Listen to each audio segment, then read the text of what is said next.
Dès l'entrée en guerre de l'Empire, le sultan calife Mehmed V a d'ailleurs lancé un appel à la guerre sainte.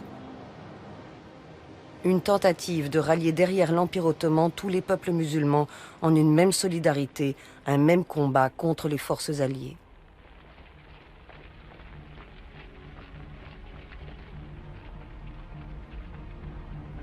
Toutes les frontières de l'Empire sont en jeu. Face à lui, la Russie qui avance jusqu'en Perse, la France présente dans tout le Maghreb et surtout la Grande-Bretagne. Depuis l'Égypte qu'elle occupe, elle dirige les opérations alliées.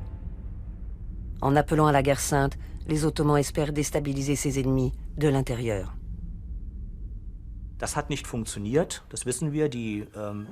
Cela n'a pas fonctionné. Les ressources de l'Empire étaient bien trop limitées pour mener cette guerre sainte. Les musulmans ne se sont pas laissés impliquer dans la guerre sainte. Elle a été proclamée, uniquement proclamée.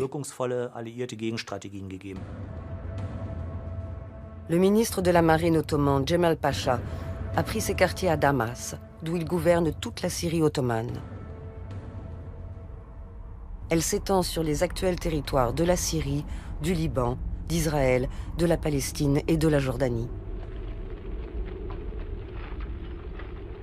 Il ambitionne de reconquérir l'Égypte, d'étendre cette périphérie arabe et musulmane qui protégera le cœur turc de l'Empire. Mais son offensive sur le canal de Suez contre les Britanniques est un échec. L'appel à la guerre sainte n'a pas mobilisé les Arabes derrière les Ottomans. Au contraire. Le mécontentement couve dans les provinces arabes, intégrées dans un empire que les jeunes Turcs ont rendu de plus en plus centralisé et autoritaire. Plus que tout, Djemal Pacha craint la subversion intérieure.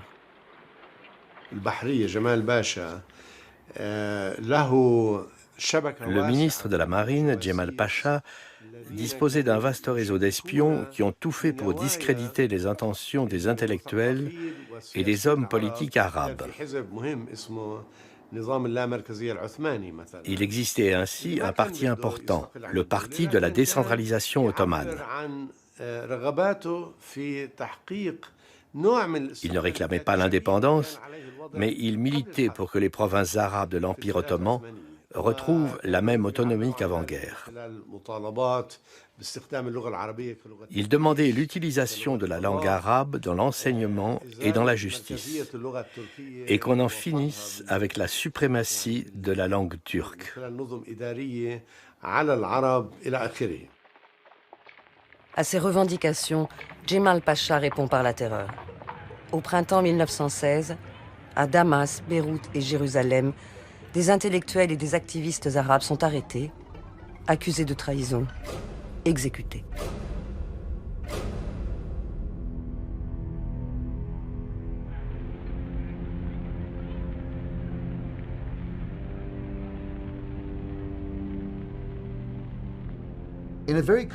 En 4 ans seulement, les peuples des provinces arabes ont souffert comme jamais auparavant.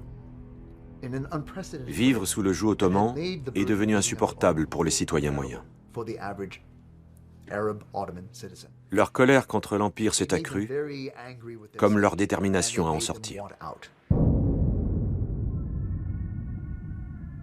Les Ottomans comptaient sur leur vassal, Hussein, shérif de la Mecque, pour soutenir de son autorité morale leur guerre sainte.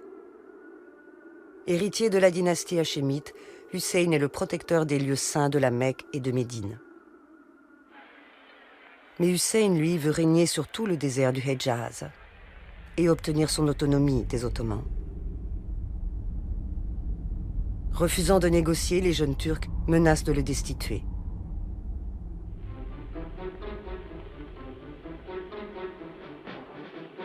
Les Britanniques, en revanche, lui proposent tout ce qu'il désire.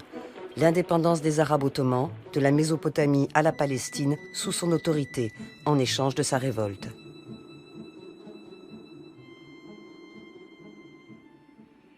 Les exactions de Djemal Pacha achèvent de le convaincre. En juin 1916, Hussein appelle les Arabes à se révolter contre l'Empire.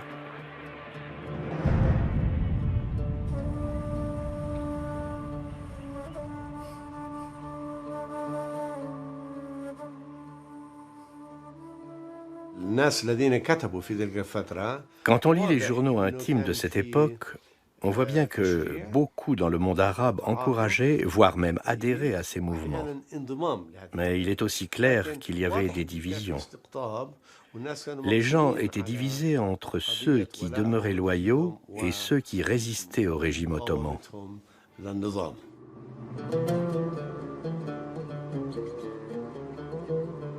Le fils de l'émir Hussein, Faisal, mène la révolte.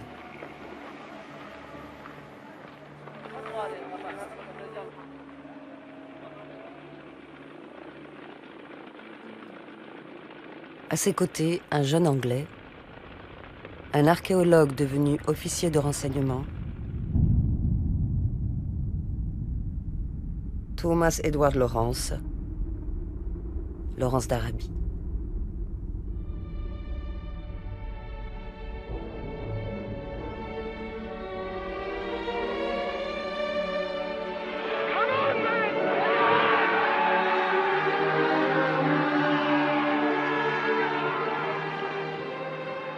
Ensemble, Faisal et Lawrence mènent une véritable guérilla contre l'armée ottomane.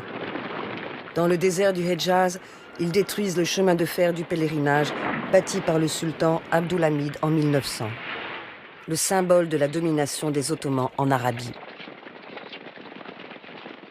Ils s'emparent d'Aqaba, harcèlent les troupes impériales sur plusieurs fronts, permettant aux Britanniques d'avancer en Palestine.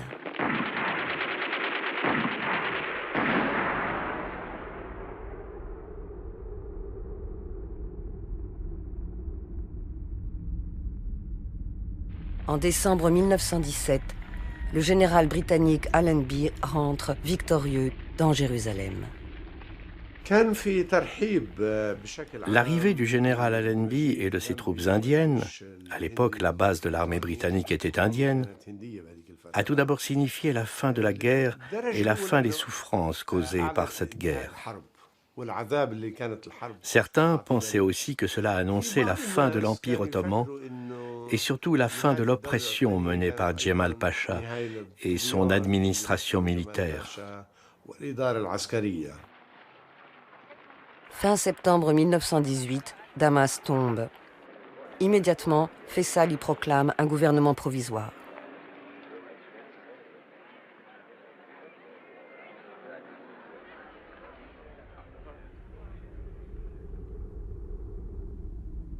En 4 ans seulement, la guerre a achevé la rupture entre les Arabes et l'Empire ottoman.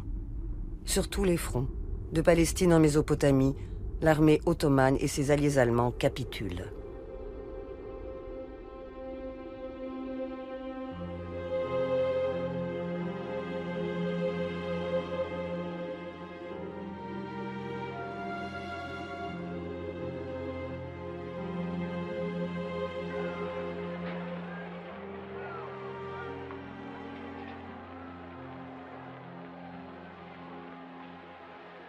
Le sultan Mehmed V n'aura pas assisté à la chute de l'Empire.